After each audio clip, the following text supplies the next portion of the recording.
Hello one and all, and welcome back to our RimWorld Zombieland series, where our three heroes are still currently traveling to a new city. In doing so, of course, they are traversing some of the toughest terrains possible, but as we know, there's nothing tougher than when we actually enter these cities, which are normally stuffed to the brim with zombies. However, with that being said, as we approach the gates of this Outlander city, we didn't encounter a single undead. As we approached the guard post of the city, the guard began explaining that they've yet to really see any massive hordes of zombies because those zombies seem to be following a strange path to the south and then to the west, which is odd because that's the exact path that we've been taking.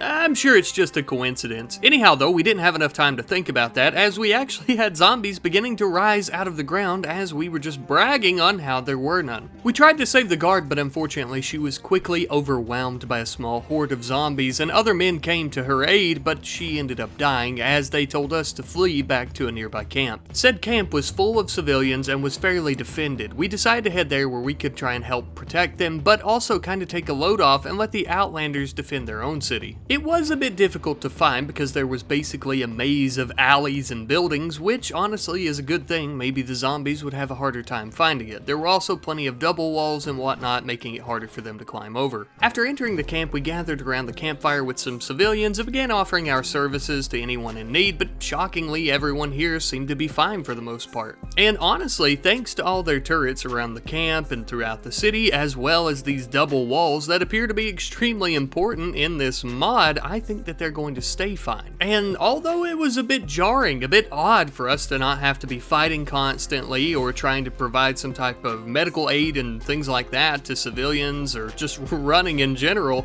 I decided to just let our pawns kind of live in the moment for a minute, sit around by the campfire, stare at the clouds, just get some recreation in for a while. And finally, for the first time throughout this entire series, we had finally found something of a safe haven. We could finally let our guard down for a short period of time. But of course, as you could imagine, the feelings of safety and security would be very short-lived. As day turned to night, we realized that the camp was actually running low on rations. Everyone was becoming quite hungry, and starvation was becoming quite the concern as well. Now, of course, Private Ox, being the fastest soldier that we have, he was the one who was chosen to go out and look for some food. Ah yes, Ox traveling through yet another dark and dreary night, something I believe he's beginning to really thrive in.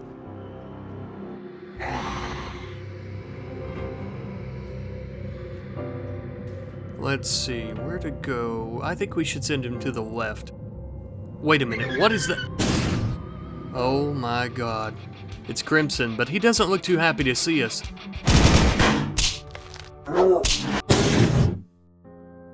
By this point, Private Ox has been gone for hours. Juke and Willis began to worry about him. They became quite anxious, so Juke would go out looking for him as Willis stayed with the civilians. Juke found him lying there in the street in a pool of his own blood as undead began to surround him. Thankfully, it looks like we got here just in time before they could begin feasting on him. It looks like his armor's been broken by something, so it wouldn't be hard for them to do. As Juke had Ox scooped up in between his arms, he began making his way back towards the camp where everyone should be safe and sound. However, that was not exactly the case. We could hear gunfire in the distance, and as we approached the camp, we saw Willis along with one of the Outlanders firing upon an entire horde of zombies. It would appear some straggler got through and infected everyone. We of course immediately began to flee with Ox in our arms, trying to get away from these disgusting undead. As we were attempting to flee, we couldn't help but think that this may have been our fault. Had we let our guard down too soon? Regardless though, of course, for who was to blame for letting a zombie get through?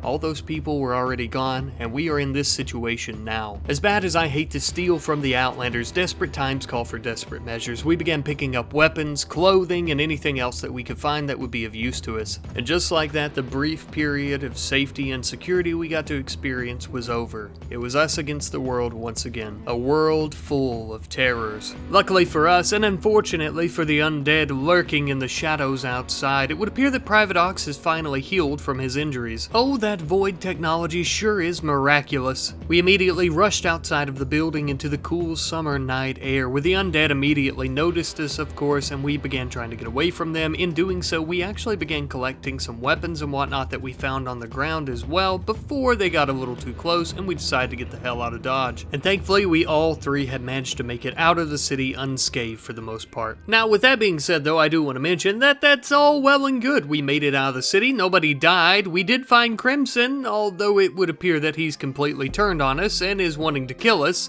and he most likely has something to do with these zombies wearing the Space Marine armor, but also we don't have anywhere to go. However, you guys have been telling me in the comments section that double walls and caves and things like that are really good in the Zombieland mod, so I decided to go to a very hilly area and just kind of settle down for the moment with a temporary base. And honestly, although things were very dark and brooding, even here, and there were some undead in the corners of the map and whatnot, we were happy to just finally be out of that damn city, eating some berries and whatnot. And you better bet your ass that we ate all the berries that we could scoop up in our little hands.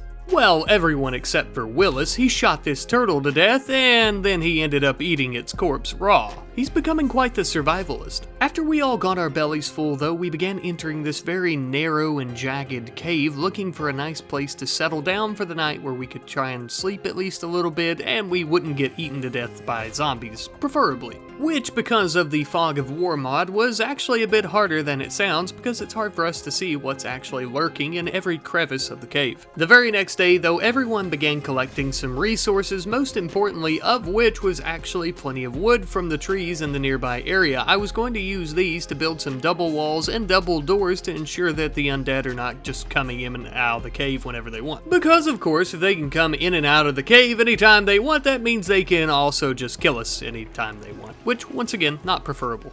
In the meantime though, it's time for us to get some proper meals set up, and we were going to do a bit of hunting. There were a bunch of zombies lurking in the area, but luckily they weren't alerted to us right away. And of course Juke, using his superior assault rifle, managed to kill an ibex ram, which was perfect for dinner tonight. He would take it all the way back to base, where Ox would cut it up and turn it into some meals for everyone. But we don't want to get that dastardly mood debuff of eating without a table, so we used plenty of the wood that we had to actually make some stools and a table for everyone. And I do just want to take a moment and say that, you know, I've really enjoyed trying to survive in the cities, even though it's never really panned out for us, most likely because the difficulty is set so high for Zombieland. If we set it lower, I think we could definitely try to live within the cities without any real issues, but I don't know, that wouldn't seem as fair to me, especially since Ox has all of his bionics and serums and whatnot, and Juke has some pretty badass armor and whatnot as well, right? So, but I've enjoyed trying to survive in the city, but this base building really takes me back to the roots of RimWorld and, you know, just starting a new colony, so it's really nice. And something also that is really nice is that we finally have 3 colonists, 3 survivors in this massive zombie land, this infected planet, right? It's not just Ox anymore, and it's not just Ox and Willis who keeps getting injured and is always trying to heal. He finally has time to heal because now we have 2 other options for our colonist if we need something done. But of course, my friends, there's still much work to be done, but until then, I bid you farewell. Goodbye.